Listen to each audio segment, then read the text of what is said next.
Happy morning friends. இது ஒரு Friday vlog தான். ஃப்ரைடேனாலே போரிங்காக சாம்பார் வைக்காமல் காலையிலே பணியாரம் ஊற்றலான்னு ரெடி பண்ணியாச்சு. அதுக்கு கடுகு, பச்சை மிளகா, கருவேப்பிலை, வெங்காயம் எல்லாம் போட்டு பொடியாக நல்லா நறுக்கி வச்சுருந்தேன் வெங்காயத்தை. அதை எல்லாத்தையும் லைட்டாக தாளித்து எடுத்துடலாம். மாவு எல்லாம் ஸ்பெஷலாக எதுவும் இல்லை, நம்மளோட பழைய தோசை மாவுலேயே அதை ஆட் பண்ணியாச்சு. ஃபைனலாக கொஞ்சோண்டு மல்லி இலையும் உப்பையும் நல்லா ஆட் பண்ணி நல்லா மிக்ஸ் பண்ணி சூப்பராக ரெடி பண்ணி வச்சாச்சு.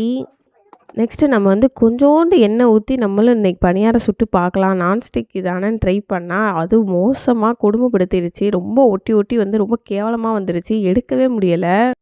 பணியாரம் எல்லாமே நல்லா பர்ஃபெக்டாக தான் வெந்துச்சு, ஆனால் எடுக்கிறதுக்கு தான் ரொம்ப மிஞ்சி போயிடுச்சு.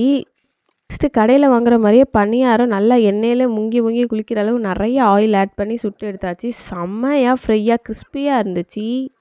நம்ம கொஞ்சம் எக்ஸ்ட்ரா ஆயில் ஆட் பண்ணாலே நம்மளோட பணியாரமே செம்ம கிறிஸ்பியாக சூப்பராக ரெடி ஆகிடுச்சி. இந்த செட்டில் பணியாரம் சூப்பராக வந்துருச்சு. ரொம்ப கம்மியாக ஆயில் ஆட் பண்ணோம்னா நம்மளுக்கு வரவே இல்லை. மொத்தமாக 3 பேட்ச் பணியாரம் போட்டு எடுத்தாச்சு. பட்டுக்குட்டி பணியாரம் தாம்மா எனக்கு பிடிக்கும்னு கதை சொல்லிட்டு இருந்தா, ஃபைனலாக வேணாம் எனக்கு மிளகாவாக இருக்குன்ட்டு வேணான்னு சொல்லிட்டாங்க. நம்மளுக்கு மார்னிங் பிரேக்ஃபாஸ்ட்டுக்கு சுட சுட பணியாரமும் காரத்துக்கு சட்னி 2 வகை சட்னியும் காஃபியும் ரெடி ஆகிடுச்சி. கட்டியான சட்னியாக நம்மளோட எள்ளு சட்னியும் தண்ணியாக நம்மளுக்கு நிலக்கடலை பருப்பு சட்னியும் சூப்பராக இருந்துச்சு. செம சைடிஷாக சாப்பிட்டு முடிச்சாச்சு. ஃபைனலாக பட்டுக்கு பணியாரமே வேண்டாம், எனக்கு முட்டை தான் வேணும்னாங்க. சரி வா உனக்கு முட்டை பணியாரம் போட்டு தரேன் அம்மா. இல்லை எனக்கு பணியாரம் வேண்டாம்னா அப்புறம் அவளுக்கு புரிய வச்சு எக்ஸ்பிளைன் பண்ணிவிட்டு எக்லேயே பணியாரம் போட்டு கொடுத்தாச்சு. அவளுக்காக வெங்காயம் எதுவுமே போடாமல் கரண்டி ஆம்லேட் மாதிரி சூப்பராக போட்டு கொடுத்தாச்சு.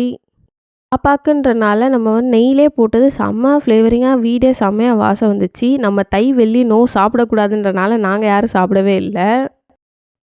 செம்மையாக நல்ல எலும்பி சூப்பராக வந்துச்சு. செம்ம சாஃப்டாக ஃப்ளஃபியாகவும் இருந்துச்சு பணியாரம் மாதிரி. சூப்பராக ஒரு எக்கை அவ்வளோ பெருசாக நல்லா இருந்துச்சு பார்க்கவே.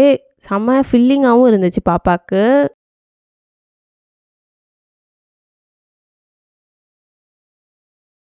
ஹோப் உங்களுக்கு இந்த மார்னிங் vlog பிடிக்கும்னு நினைக்கிறேன். தேங்க்ஸ் ஃபார் வாட்சிங் the video. Subscribe to our channel for more videos. Tata by.